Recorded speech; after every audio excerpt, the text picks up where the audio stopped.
Chapter 21 Duties towards Gods and Forefathers. Om Shri Ganeshaya Namaha. Nara and Narayana said, O intellectual one, listen to the duties of women. When a girl is born, she is respectfully protected by the three devas. Chandra, Gandharva, and Agni are the three deities. They protect her for a period of 2 years each, as predetermined. Hence, no one must wed the girl child till the age of 6 years. If she is wed, it amounts to destruction of Dharma and would invite the wrath of these devas. When she attains the age of 7, 8, 9 or 10 years old, she may wed to a virtuous groom. If a girl has attained puberty and has not yet been wed before she is 10 years old, it is considered improper. Her father or guardian will at every step acquire sins equivalent to killing of a Brahmin. If the daughter is wed as sanctioned by rules, they will qualify for ascent to Swarga. There is no greater merit than giving away of one's daughter in marriage. This is because she helps to propagate the lineage and will give happiness to all families. When she attains puberty, she becomes a woman. Her husband is her protector and she should respect him. She should serve him with devotion. If her husband goes to the forests, then she should follow him. If the children are young, she can stay back at home for nurturing them. If her husband is desirous of adopting sannyas, she should permit him. If the husband dies suddenly at home, then she should self-immolate herself on the funeral pyre of her husband. If the husband dies in the forest, then she should also self-immolate herself. If at the time of husband's death she is pregnant or is menstruating, she should not immolate herself. In such circumstances, she should accept and follow the dharma of a widow.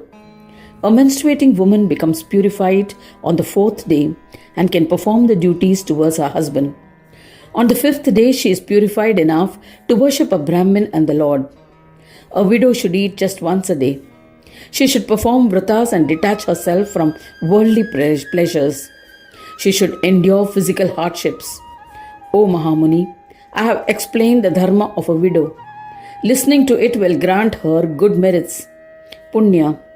It's a man's duty to perform the rites for the deceased ancestors and the Lord with faith. Now, listen to the duties of a man towards his forefathers. Shraddha should be performed on a no moon day, Amavasya day of every month, and one should offer pinda. Pinda are balls made of rice given as offering to Pitrus. This qualifies the doer for rewards of worldly pleasures and liberation. This ceremony is customarily performed in the afternoon, every day after the full moon day, till the next new moon day, that is during the Krishna Paksha or the dark fortnight of the moon, except for the Chaturdashi day, that is the 14th day, is considered appropriate for the Kriya rites for the Shraddha ritual. If a person has died from a weapon or due to poisoning, etc., his Shraddha rites should be performed only on the 14th day of the Krishna Paksha. Ashtaka, 7th, 8th and 9th Tithi of Krishna Paksha in the months of Pausha and the other 2 months and Ashtaka of Pitru Paksha are merit bestowing for performing Shraddha rituals. The 13th Tithi, Yugadi Tithi, Manvadi Tithi are also appropriate and merit bestowing for the performance of Shraddha rites.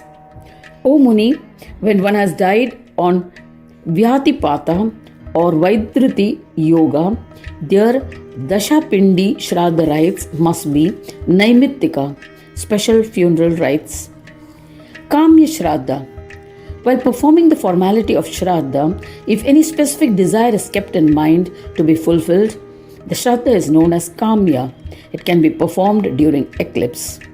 Such a Shraddha may also be performed when the sun is on the Tropic of Cancer or Tropic of Capricorn, that is, on the Dakshinayana or Uttarayana, or when the sun is on the equator.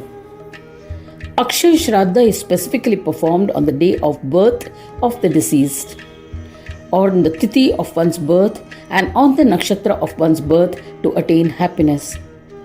O Muni, Nitya Shraddha is to be performed for the happiness and fulfillment of desires of the deceased in the Pitraloka and their descendants in this world. Akshay Shraddha is performed specifically at pilgrimage sites like Gaya, Prayag, Amarakantaka, on the banks of the river Narmada, at Morgaon or at Kashi. The ancestors for whom such Shraddha is performed by the sons sing praise in Swargaloka. They are pleased. That's why people wish for many valiant and virtuous sons. If among those sons even one son goes to Gaya with faith and performs Shraddha there as ordained, then all ancestors will be emancipated. He too will attain moksha, liberation.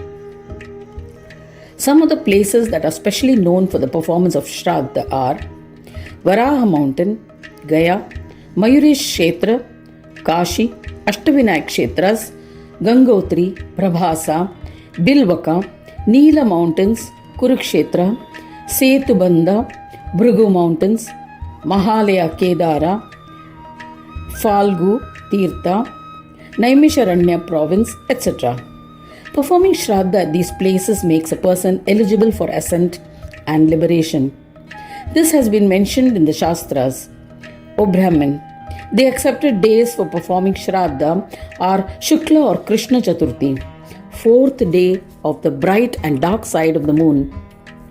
Ekadashi, 11th day, Ravivara, Sunday, during Pradosha Kala, or Ashtami, the 8th day. On this day, the deity must be worshipped. Similarly, men should also observe specially ordained vratas as well. By performing the sacrifices to fire, Agnihotra, pujas for gods, pilgrimages to spiritual kshetras, donations, one becomes successful in one's endeavors. Performing of such rituals for the deity and the forefathers is a duty. This has been said by the scriptures. They should be performed as an offering to the divine and are yoga bestowing. The ordained duties of Varnashrama are endowed with Maya. The divine has created them to free one of the infatuations caused by Maya. Note: descriptions about Varna ashramas and about women's life are outdated and indicate the system prevalent in old bygone days. But still it may be noted that in any society, trade system is of the following major groups: persons mainly engaged in education and research, writers, artists, etc., persons employed in military or engaged in governing or ruling, persons doing trading and farming, persons providing services to others. Above groups are termed as Brahmins, Kshatriyas, Vaishyas and Shudras respectively in ancient Indian civilization. There may be confusion about the word Shudra, but it is defined in the Bhagavad Gita as a social group rendering service to society. These ancient trade groups were based only on the aptitude and nature of work done and not by birth. Thus ends the 21st chapter titled Duties towards God and Forefathers in the third khanda of the Puran Upanishad, Srimad Mudgal Puran, describing the legends of Mahodara. Dedicated to Sri Gajanana. End of chapter 21.